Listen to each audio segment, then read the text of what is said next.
आप सबका बहुत शुक्रिया।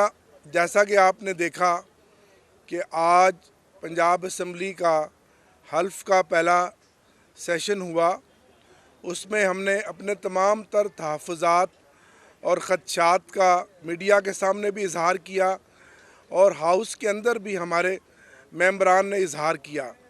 हमारा आज भी ये लीगल पॉइंट ऑफ व्यू है कि जब तक हाउस में हमारी खसूसी नशस्तें हमें नहीं दी जाती, उस वक्त तक ये सारा अमल जो है, जो हो रहा है, ये बिल्डोज़ किया जा रहा है और ये सब गैर कानूनी और गैर आइनी है। हम जमहूरी लोग हैं, पार्लिमान की बालादस्ती पर यकीन रखते हैं। हमने हल्फ उठा लिया है, लेकिन मीडिया की वसातत से हम आज भी अपने इस मौक़िफ़ पे कायम हैं कि जब तक हमारी 30 या 31 सीटें सूबाई असम्बली की नहीं दी जाती, उस वक्त तक आगे वाली कार्रवाई रोकी जाए। जो अगले इलेक्शन स्पीकर और सीएम पंजाब के होने हैं, अब स्पीकर और डिप्टी स्पीकर का क्योंकि शेड्यूल आ गया है, स्पीकर ने अनाउंस कर दिया है, तो पार्टी की आला क़यादत ने जो मुझे ज़िम्मेदारी सौंपी है, हमने मुशावरत के बाद ये फ़ैसला किया है कि स्पीकर पंजाब असम्बली के लिए हमारी पार्टी की तरफ से मलक अहमद ख़ान भच्चर स्पीकर के उम्मीदवार होंगे। मियाँ वाली से हमारे एमपीए हैं और डिप्टी स्पीकर के लिए मुइन रियाज कुरैशी साहब हमारे उम्मीदवार होंगे, जो मुल्तान से हमारे एमपीए हैं। और साथ ही साथ इस सारे मामलात को चलाने के लिए, जिस तरह मैं ख़ुद चीफ विप हूँ नेशनल असम्बली का, तो सूबाई असम्बली में हमारे राना शहबाज साहब चीफ विप होंगे, झंग से जिनका ताल्लुक़ है, और नदीम कुरैशी साहब हमारे डिप्टी चीफ विप होंगे। तो ये हमने ऐलानात आपके सामने कर दिया है। और साथ ही हमारा ये मुतालबा है कि हमारे उम्मीदवार सीएम वज़ीर आला मियाँ असलम साहब, जिनका अभी तक नहीं पता चल रहा और हमें ख़दशा ये है कि उनको पुलिस ने गिरफ़्तार कर लिया है, उनको बाजियाब किया जाए, उनको अपना आइनी और जमहूरी हक़ अदा करने का मौका दिया जाए। एक बड़ी पार्टी पंजाब की और पाकिस्तान की बड़ी पार्टी के वो वज़ीर आला के उम्मीदवार हैं, लेकिन चारों जानिब असम्बली के पुलिस है, प्रिजन्स वैन है, एमपीएस भी इस तरह तलाशियाँ देकर आ रहे हैं कि जैसे वो किसी जेल में जा रहे हों। खौफ के साए हैं, मैंडेट हमारा छीन लिया, सीटें हमारी ले ली, लेकिन नींदें अभी भी उड़ी हुई हैं, कांपे इनकी टांग रही हैं और खौफ के साए मंडला रहे हैं। लेकिन इंशाअल्लाह ये खौफ इनको और ज़्यादा खौफज़दा करेगा जब हमारी छीनी हुई सीटें हमें वापस मिलेंगी और तहरीक इंसाफ इस सूबे में भी हुकूमत बनाएगी, क्योंकि हम जीते हुए हैं, और कौमी असम्बली में भी इंशाअल्लाह हुकूमत बनाएगी और इस मुल्क के वज़ीर आज़म इमरान खान बनेंगे। बहुत शुक्रिया। इलेक्शन कमीशन ऑफ पाकिस्तान को चाहिए तो ये था कि कल शाम तक जब उन्होंने बाकी पार्टियों की सीटों का नोटिफिकेशन कर दिया, ये फ़ैसला जो हमारी सुन्नी इत्तेहाद काउंसिल की तरफ से था, इसका फ़ैसला भी साथ ही कर देते ताकि हम अगला रास्ता अपनाते। आज शाम को उम्मीद है कि जो जुडिशल विंग है, अभी भी वहाँ इजलास जारी है, फ़ैसला कर देंगे। हमारा आइनी हक़ है, आर्टिकल में, कानून में वाज़े है।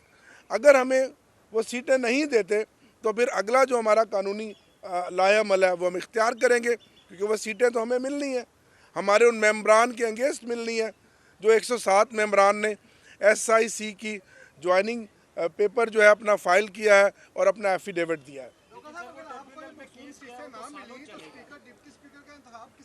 यही एक बात है, यही एक आइनी नुक्ता है कि आज तक इस पंजाब असम्बली का मैं ख़ुद भी मेंबर रहा हूँ, मेरे वालिद भी रहे हैं। हम आज तक तकरीबन 140 साला इस पंजाब असम्बली की तारीख़ है, कभी ऐसा नहीं हुआ कि एक मेजर पार्टी, वो आइज़ में बैठे या नोज़ में बैठे वो अलग बात है, उसको उसकी स्पेशल सीटें ही ना दी जाएं और उसके बाद आप स्पीकर का या डिप्टी स्पीकर का या सीएम का इलेक्शन करवा दें। जब तक हमारी सीटें नहीं दी जाती, जब तक ये फ़ैसला नहीं होता, हमारा मुतालबा है कि ये इलेक्शन नहीं होना चाहिए।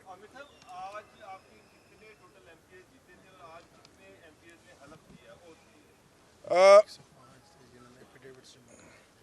105 थे जिन्होंने एफिडेविट जमा करवाए थे, SIC ज्वाइन की।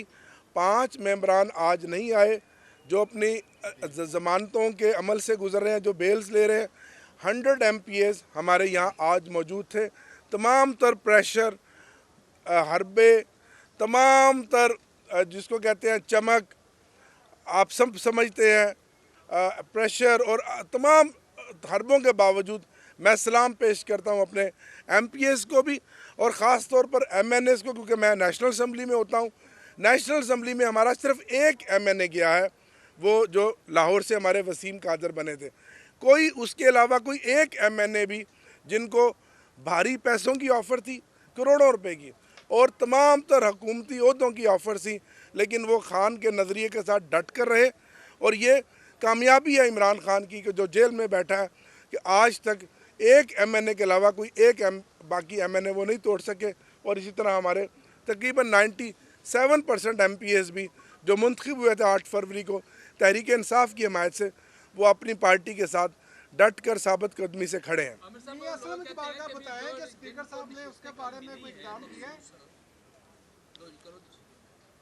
असलम इकबाल साहब के बारे में बताते हैं कि आपकी स्पीकर साहब से मुलाकात हुई है, उसमें उन्होंने उनके प्रोटेक्शन ऑर्डर को जारी किए या क्या कहा? जी, मैंने डिमांड किया कि वो मेंबर हैं, लेकिन वो कानून के मुताबिक जब वो हल्फ लेंगे तो फिर प्रोटेक्शन ऑर्डर उनके जारी होंगे।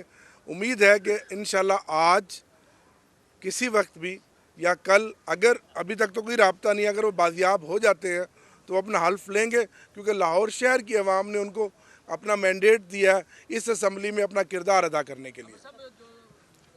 ये कहती है कि हमने तो लिस्टें जो है वो जमा करवा दी थी पीपल्स पार्टी ने और दूसरी जमातों ने, जब आपकी लिस्ट ही नहीं है इलेक्शन कमीशन के पास तो वो कैसे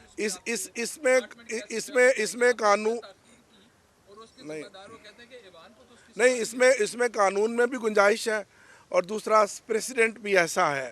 2018 में इसी असम्बली में जो हमारी स्पेशल सीटें थी, हमने उसकी लिस्ट जमा नहीं कराई थी, बाद में हमें इजाज़त मिली थी। इसी पंजाब असम्बली की प्रेसिडेंट है, KPK में भी कुछ पार्टियों की प्रेसिडेंट है, नेशनल असम्बली में प्रेसिडेंट है। ये इतना कोई हार्ड या फास्ट रूल नहीं है, ये हो सकता है। Thank you sir.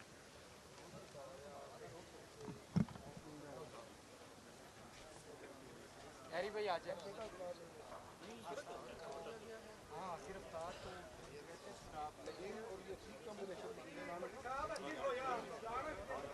भाई कहते ना